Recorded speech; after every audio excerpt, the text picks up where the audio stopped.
नमस्कार बच्चों। कल हम पढ़ रहे थे हिंदी कक्षा 7 पाठ 6 रक्त और हमारा शरीर। तो बच्चों कल हमने पढ़ा था हमारे शरीर में सफेद रक्त कणों का क्या काम है, लाल रक्त कणों का क्या काम है, और आज हम पढ़ने जा रहे हैं कि हमारे शरीर में बिंबाणुओं का क्या काम है। इस चित्र के माध्यम से आप समझ पाएंगे कि बिंबाणु किस प्रकार हमारे शरीर में कार्य करता है। चलिए देखते हैं। ये देखिए आपके स्क्रीन पर दिखाई दे रहा है, ये जो स्टार शेप में दिखाई दे रहे हैं ये है बिंबाणु। बिंबाणु क्या होते हैं? बिंबाणु प्लेटलेट्स होते हैं। जब हमारे शरीर में कोई घाव हो जाता है तो ये एक जाला बनाने में मदद करते हैं और इससे क्या होता है, हमारे शरीर से जो खून निकलता रहता है उसका बहाव बंद हो जाता है और बाहर के जो कीटाणु हैं वो हमारे शरीर में प्रवेश नहीं कर पाते।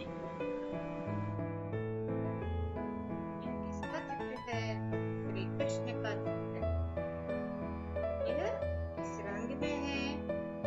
सामने रंग में स्क्रीन में ज्यामिति कहते हैं। ज्याम का अर्थ है सांवला।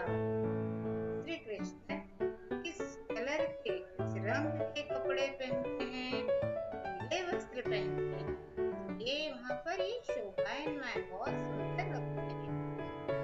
ये श्री कृष्ण नीले रंग के हैं। इनका शरीर और इनके ऊपर नीले वस्त्र पहनने से बहुत अच्छा सुंदर लगते हैं।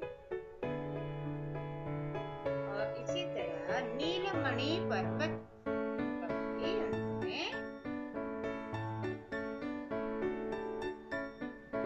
यहाँ पर देखिए नीलमणि पर्वत। नीलमणि पर्वत तमिलनाडु में ये नीले कलर में है और इसके ऊपर ये सूर्योदय के जो सूर्य की किरणें हैं ये भी पीले रंग के हैं और ये नीले कलर के ऊपर पड़ने से बहुत अच्छा लग रहा है। रंग रूप और चमक समानता के कारण बहुत सुंदर लग रहा है। बेटा श्री कृष्ण के ही कुछ पर्यायवाची बताऊं मैं भी। यहाँ पर देखिए श्री कृष्ण मुरली को धारण किया है। ये उन्हें मुरलीधर भी कहते हैं और ये गायों को चराते हैं, इसलिए यहाँ पर बालक भी कहते हैं श्री कृष्ण।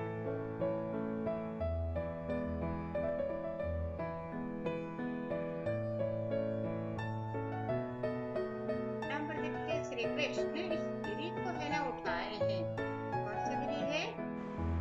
प्यारे बच्चों नमस्कार। आज हम पढ़ेंगे मौसम के बारे में। मौसम यानी इंग्लिश में जिसे हम कहते हैं सीजन। आपको कौन सा मौसम पसंद है? सब लोग वेरी गुड, सब लोग कहते हैं बसंत का मौसम हमें बहुत पसंद है, यानी स्प्रिंग सीजन। अब स्प्रिंग सीजन में क्या होता है? स्प्रिंग सीजन में देखो पेड़ों पर पत्ते आ जाते हैं। देखो पहले पेड़ पतझड़ में झड़ते हैं, फिर ये देखिए आप उसमें नए नए पत्ते आ जाते हैं। सूरज की सुनहरी धूप अच्छी लगती है, इतनी ज़्यादा ना तो गर्मी होती है ना सर्दी होती है। चारों तरफ फूल खिले हुए नज़र आते हैं और रंग बिरंगा मौसम। बादल अपनी पूरी तरह से कभी बादल इधर उधर घूमते रहते हैं और अपनी छाया, कभी छाया रहती है कभी धूप रहती है ना। तो मौसम ना तो बहुत ठंडा होता है ना बहुत गर्म होता है। देखिए आप फूल खिले हुए हैं चारों तरफ, चिड़िया चहचहाती रहती हैं। ये होता है हमारा बसंत का मौसम। अब हम बात करते हैं समर सीजन की, यानी गर्मी का मौसम, जो कि अभी चल रहा है, गर्मी का मौसम। अच्छा, गर्मी के मौसम में आपको क्या क्या अच्छा लगता है? अगर हम बात करें गर्मी के मौसम में, आइसक्रीम हम गर्मी के मौसम में अधिकतर खाते हैं। अगर हमें हिल स्टेशन घूमने जाना है तो हम गर्मी के मौसम में जाते हैं, है ना। और छुट्टियाँ, बच्चों को छुट्टियाँ कब मिलती हैं? गर्मी के मौसम में मिलती हैं। तो गर्मी का मौसम चाहे गर्मी हो, लेकिन गर्मी के मौसम में जो हमें चीज़ें मिलती हैं वो उसका आनंद ही कुछ और होता है ना बच्चों। नमस्ते बच्चों, आज हम पालतू जानवर के बारे में पढ़ेंगे। पालतू जानवर कौन कौन से होते हैं? बिल्ली, कुत्ता, गाय, घोड़ा, गधा और ऊंट। अभी आप कौन सा जानवर देख रहे हो? बिल्ली। बिल्ली कैसे बोलती है? म्याऊ म्याऊ। और बिल्ली के कितने पैर होते हैं? 4। बिल्ली किससे डरती है? कुत्ते से। कुत्ता देखा है क्या? अभी हम कुत्ता देखेंगे।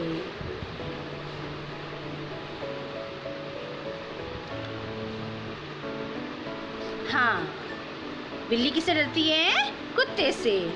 कुत्ता एक वफादार जानवर है। क्या करता है कुत्ता? हमारे घर की रखवाली करता है। कुत्ते के कितने पैर होते हैं? 4। और कुत्ता क्या खाता है? मांस खाता है, रोटी खाता है ना? और क्या खाता है? चावल भी खाता है। तो आज हमने बिल्ली और कुत्ते के बारे में पढ़ा है। आगे की क्लास में हम और जानवर के बारे में पढ़ेंगे, जैसे गाय, बकरी, घोड़ा, ऊंट आदि, है ना? तो आज आप कुत्ता और बिल्ली पर 5-5 वाक्य याद करके लिखेंगे, ठीक है? ओके, धन्यवाद बच्चों।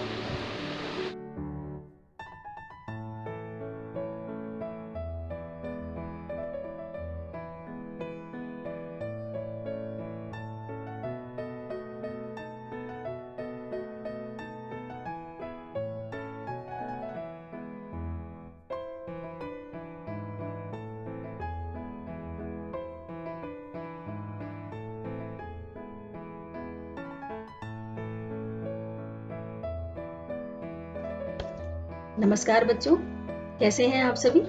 उम्मीद है आप सभी ने अपनी छुट्टियां मजे से गुजारी होंगी। छुट्टियां वो भी गर्मी की, इस कोरोना काल में असंभव। एक तो इतनी गर्मी है, इस गर्मी में सभी का मन करता है ठंडा खाना, ठंडी जगह पे बैठना, और ऐसे में अगर बारिश हो जाती है तब तो मन और भी ज्यादा प्रफुल्लित हो जाता है। आप चित्र में देख सकते हैं कि किस प्रकार बारिश जो है मन को प्रफुल्लित कर देती है। माना कि सबका मन बारिश का में खेलने का नहीं करता, लेकिन अधिकतर बच्चों को बारिश बहुत पसंद होती है। बारिश में बच्चों को नाव चलाना पसंद होती है। कई लोगों को तो बारिश का नाम सुनते ही पकौड़े खाने का मन करता है। जी हाँ, तो बारिश जिसे हम और क्या कहते हैं? जी हाँ, बताइए। बारिश जिसे हम वर्षा, जी हाँ, वर्षा, जैसे हम कहते हैं ना, वर्षा हो रही है, बारिश हो रही है, वैसे ही इसका और एक नाम है, यानी कि इसका और एक पर्यायवाची शब्द है जिसे हम कहते हैं पावस। पावस यानी कि बारिश।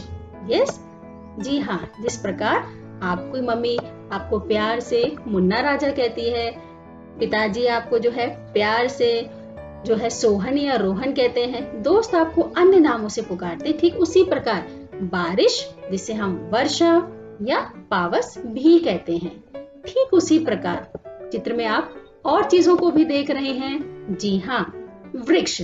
जी हाँ, वृक्ष जिसे हम जो है और क्या नाम देते हैं? वृक्ष को हम जो है क्या कहते हैं? पेड़। जी हाँ, पेड़। और हम क्या कहते हैं? जी हाँ, पेड़ के अलावा हम इसे पादप का नाम भी देते हैं। पादप यानी पैर, क्योंकि ये अपने पैरों से जो है अपने भोजन को ग्रहण करते हैं, इसलिए इसका नाम पादप भी दिया जाता है या कहा जाता है। तो और इस चित्र में आप क्या देख रहे हैं? जी हाँ, आप इस चित्र में धरती भी देख रहे हैं, जमीन भी देख रहे हैं। यस, तो धरती को भी हम क्या कहते हैं? धरती का नाम क्या है? अन्य नाम हम क्या कहते हैं? धरा। वेरी गुड, आप सभी बहुत होशियार हैं। धरा, जी हाँ, धरा। और हम क्या कहेंगे? धरा के अलावा जी हाँ, भू। जी हाँ, भू या क्या कहेंगे? भूमि। वेरी गुड, जी हाँ, भूमि, धरा, यस, धरती।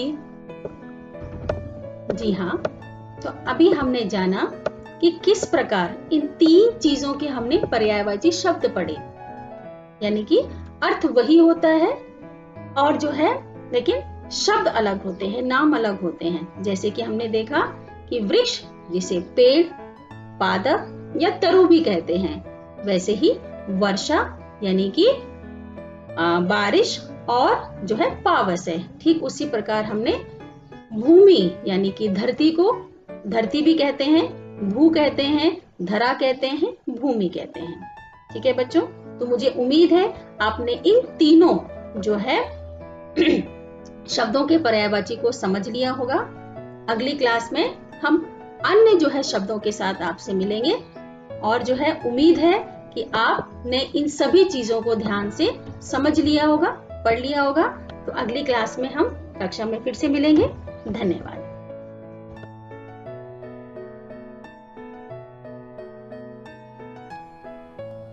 Hello, Namaste. I am Pushpendra Kumar Rana and today I am going to teach about non-renewable resources. Non-renewable resources are the resources which cannot be renewed in a given period of time, which take a very long period of time or which cannot be renewed at all.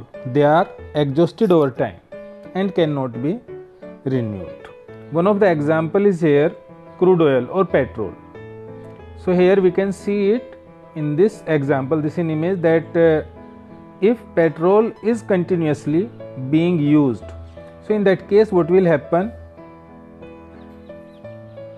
in a given period of time the resources of crude oil will be exhausted and we will not have crude oil on earth.